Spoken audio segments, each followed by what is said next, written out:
या देवी सर्वभूतेषु मां महागौरी रूपेण संस्थिता। नमस्तस्यै नमस्तस्यै नमस्तस्यै नमो नमः। प्रणाम। आप सभी श्रोताओं को हमारे ओर से चैत्र नवरात्रि की हार्दिक शुभकामनाएं। आप सुन रहे हैं देव संस्कृति विश्वविद्यालय के पत्रकारिता एवं जनसंचार विभाग द्वारा संचालित रेडियो देववाणी। अदिति, देखो ना समय कितना जल्दी बीत गया। तुमने सही कहा निशा। अब देखो ना, आज हमारी इस विशेष कार्यक्रम की अंतिम श्रृंखला भी आ गई और हमें पता भी न चला। तो आज हम आपके लिए लेके आए हैं श्रद्धे की कक्षा से में चैत्र नवरात्रि के 8वें दिन की कुछ ज्ञानवर्धक बातें। साथ ही हम लेकर आए हैं अपने श्रोताओं के लिए एक विशेष प्रस्तुति। विशेष प्रस्तुति? कौन सी विशेष प्रस्तुति? अब ये तो हमारे श्रोताओं को अंत में ही पता चलेगा, तो जुड़े रहिए अंत तक। इस विशेष कक्षा की शुरुआत एक प्रज्ञा गीत के साथ हुई, जिसे लयबद्ध किया है शांति कुंज के संगीत विभाग ने, जिसके बोल है अपनी भक्ति का अमृत पिला दो। अमृत पिला दो प्रभु, पार नैया मेरी अब लगा दो प्रभु अपनी भक्ति का।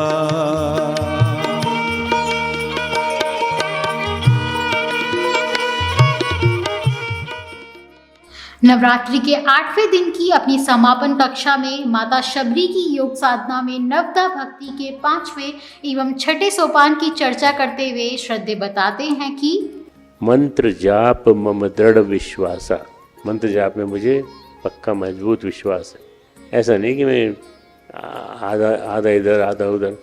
मंत्र जाप यानी मंत्र को मैं मानती हूँ कि मंत्र जो है वो अपने आप में पूरा भगवान के पास जाता है। साधक के जीवन में विश्वास की दृढ़ता ही भक्ति की दृढ़ता है। यह दृढ़ता कि हमारे मनोकामना को भगवान अवश्य मानेंगे। दृढ़ विश्वास की तरह ही मंत्र जाप का शब्द भी सांकेतिक है। इसका वर्णन करते हुए श्रद्धे बताते हैं कि मननान त्रायते इति मंत्र। जो मनन करने पर जप करने वाले की रक्षा करे उसका नाम मंत्र। आप क्यों डरते हो, परेशान होते हो, क्यों क्यों क्यों क्यों दुखी होते हो?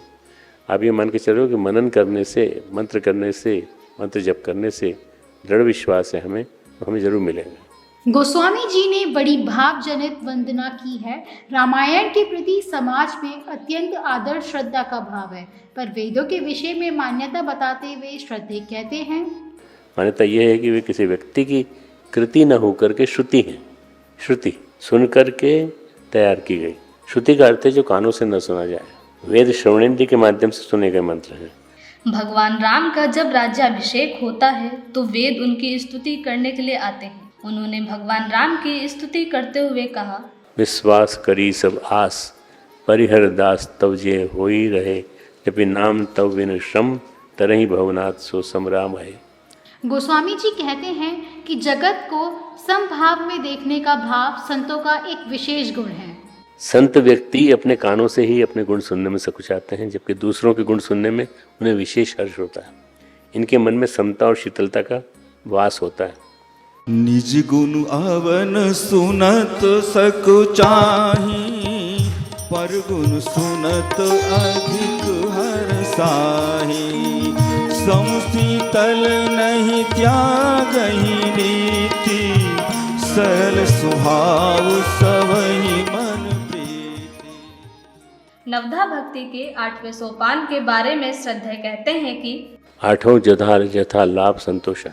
जहाँ तुम्हें लाभ मिल रहा है, ठीक अच्छा लग रहा है, तो संतोष से ले लो। सपने वो नहीं देखे परदोषा, पर सपने में भी पराये देशों को मत देखना। नवधा भक्ति के नवी भक्ति में 4 गुण हैं। सरलता, सबके साथ कपट रहित व्यवहार, हृदय में भगवान का भरोसा एवं किसी भी अवस्था में हर्ष व विषाद का ना होना। श्रद्धे कहते हैं नवधा भक्ति के इन 9 भक्तियों में से कोई एक आपके भीतर मजबूती से होनी चाहिए। तो अब हम आपके लिए लेकर आ रहे हैं वो विशेष प्रस्तुति जिसके बारे में हमने आपसे चर्चा की थी। तो चलिए सुनते हैं देव संस्कृति विश्वविद्यालय के विद्यार्थियों की प्रेरणादायक अनुभूतियाँ। प्रणाम, मैं श्रेयस करनेगी और मैंने श्रद्धे की कक्षा से यह सीखा कि यदि हम सच्चे मन से भगवान को याद करते हैं तो वो हमारे पास अवश्य आते हैं।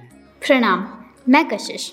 श्रद्धे की कक्षा से मैंने ये सीखा कि हमें भगवान श्री राम की तरह ही हमेशा अपने गुरु के सामने सहज स्वभाव रखना चाहिए और उनके चरणों में समर्पित रहना चाहिए। प्रणाम, मैं दीप्ति धीमान। मैंने श्रद्धे की कक्षा से ये सीखा कि हमें भगवान में अपनी असीम भक्ति रखनी चाहिए। आशा करते हैं कार्यक्रम श्रद्धे की कक्षा से के माध्यम से आप सभी श्रोताओं तक श्रद्धेय डॉक्टर प्रणव पांड्या जी की शिक्षाप्रद एवं अनुकरणीय बातों को पहुंचाने का हमारा प्रयास सफल रहा। यदि आप इस कक्षा को पूरा देखना और सुनना चाहते हैं तो अपने मोबाइल में सर्च करें शांति कुंज वीडियोस यूट्यूब चैनल। आपको हमारी ये प्रस्तुति कैसी लगी हमारे यूट्यूब चैनल के कमेंट बॉक्स में लिखकर जरूर साझा करें। इस कार्यक्रम के लिए शोध और आलेख तैयार किया खुशी जायसवाल ने, तकनीकी सहयोग किया निशा वर्मा ने तथा आपके लिए इसे प्रस्तुत किया निशा वर्मा और अदिति ने। आपसे पुनः मुलाकात होगी फिर किसी नए विषय के साथ। आशा करते हैं नवरात्रि की तरह पूरे साल माँ दुर्गा का आशीष हम सब पर बना रहे। इसी मंगल कामना के साथ हमें अब दीजिए अनुमति और सुनते रहिए वॉइस ऑफ DSVV देववाणी। प्रणाम।